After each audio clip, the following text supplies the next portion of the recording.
بسم اللہ الرحمن الرحیم، السلام علیکم ناظرین۔ پروگرام سجاد میر کے ساتھ میں ہوں آپ کے میزبان جواد باقر۔ ناظرین، آج پروگرام کا جس سے آغاز کرنے جا رہے ہیں وہ خبر آئی ہے کہ اسرائیل اور سعودی عرب میں شاہ سلمان کی ملاقات ہوئی ہے، ان کے سربراہ جو سعودی عرب کے ہیں۔ اس ملاقات سے ہی ہم آغاز کرتے ہیں گفتگو کا۔ ہمارے ساتھ موجود ہیں اسٹوڈیو میں پاکستان کے نامور دانشور، کالم نگار، تجزیہ کار سجاد میر صاحب۔ سجاد میر صاحب، ملاقات ہوتی ہے نیتن یاہو کی اور شاہ سلمان کی، کیسے دیکھتے ہیں اس ملاقات کو؟ کیا اس کے اثرات ہونے جا رہے ہیں؟ ہاں، خبر تو ایک اسرائیلی اخبار نے بھی چھاپی ہے، رائٹر نے بھی دی ہے، اور اس میں یہ پتہ چلتا ہے کہ جب امریکی وزیر خارجہ پومپیو وہاں آئے تھے تو اس کے آڑ میں سعودی وزیر اعظم نیتن یاہو بھی جو تھے وہ وہاں موجود تھے، اسرائیل کے جی اور ان کی سلطان سے تو تھوڑی ملاقات ہوئی ہے، اصل میں ولی عہد جو ہے اصل وہی ہیں کرتا تھا، ان سے تفصیلی ملاقات ہوئی ہے۔ سعودی عرب اس کا انکار کرتا ہے، ظاہر ہے کہ ایسے موقعوں پہ انکار ہی کیا جاتا ہے۔ جب پاکستان کے وزیر خارجہ کی ترکی میں سعودی وزیر خارجہ سے ملاقات کی خبر آئی تھی تو پاکستان نے بھی تردید کی تھی اور اسرائیل نے بھی تردید کی تھی۔ بعد میں خورشید محمود قصوری نے اپنی کتاب میں اس کا اعتراف کیا اور بتایا کہ یہ ملاقات کیوں کرائی گئی تھی، اس وقت اس کی کیا ضرورت تھی۔ رابطے تو رہتے ہیں، لیکن رابطے تو اس طرح بھی تھے کہ جب افغان وار میں ہمیں یہ کہا گیا کہ آپ کو اسرائیل کا آسرا مل سکتا ہے تو ضیاء الحق نے کہا کوئی حرج نہیں اگر اس پر سٹار آف ڈیوڈ نہ ہو، جو یہودیوں کا اسرائیلیوں کا 6 کونوں والا ستارہ ہے نا، اس کا نشان نہ ہو۔ ہمارا 5 کونوں کا ستارہ ہے، وہ 6 کونوں کا ستارہ، صحیح۔ تو جب وہ نہ ہو تو ہمیں کوئی اعتراض نہیں ہے۔ ہم نے بھی اپنے لیے نہیں، افغان کاز کے لیے وہ مدد دی ہوگی، لیکن دی ہے۔ دنیا میں بہت سے کام ایسے ہوتے ہیں جو بظاہر دشمن ملک لگتا ہے لیکن اسے دوستی کی توقع بھی ہو جاتی ہے۔ ایران عراق جنگ کے دوران ہم نے کس کی کتنی مدد کی، کیسی مدد کی، کیوں کر مدد کی، یہ اب تاریخ کا حصہ ہے۔ کبھی کسی نے وہ تاریخ لکھی نہیں لیکن وہ موجود ہے۔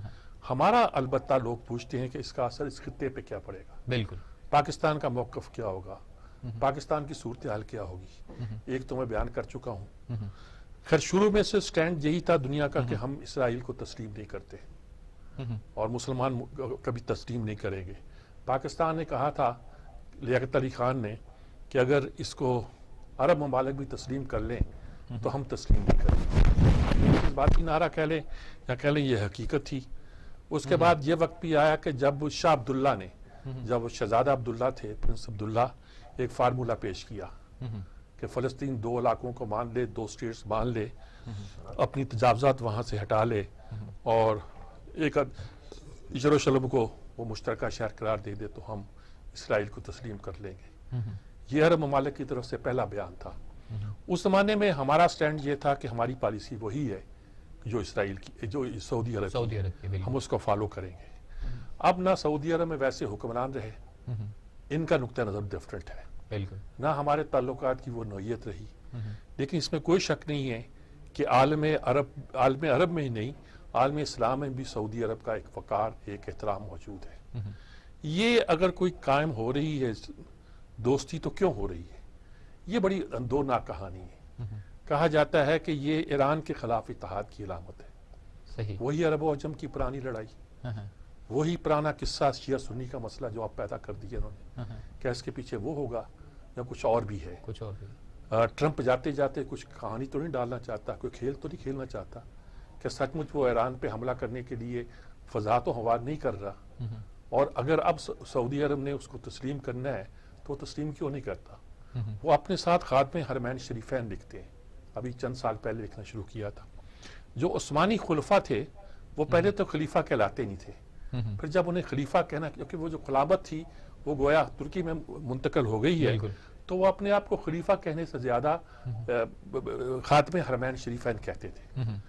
اب جب سعودی عرب نے یہ ٹائٹل اڈاپٹ کیا تھا تو گویا انڈائریکٹلی یہ کہا تھا کہ اب خلافت ہمارے حصے میں آ گئی ہے، اب یہ خلافت سعودیہ کا زمانہ ہے۔ دنیا نے تسلیم نہیں کیا، کسی ملک نے تسلیم نہیں کیا، نیشن سٹیٹ کا مسئلہ ہے، ملک اور حکومتیں جو ہیں اپنے انداز میں کام کرتی ہیں۔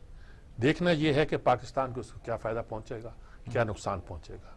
اگر کہا جاتا ہے کہ پاکستان تسلیم کر لے تو کیا فرق پڑے گا؟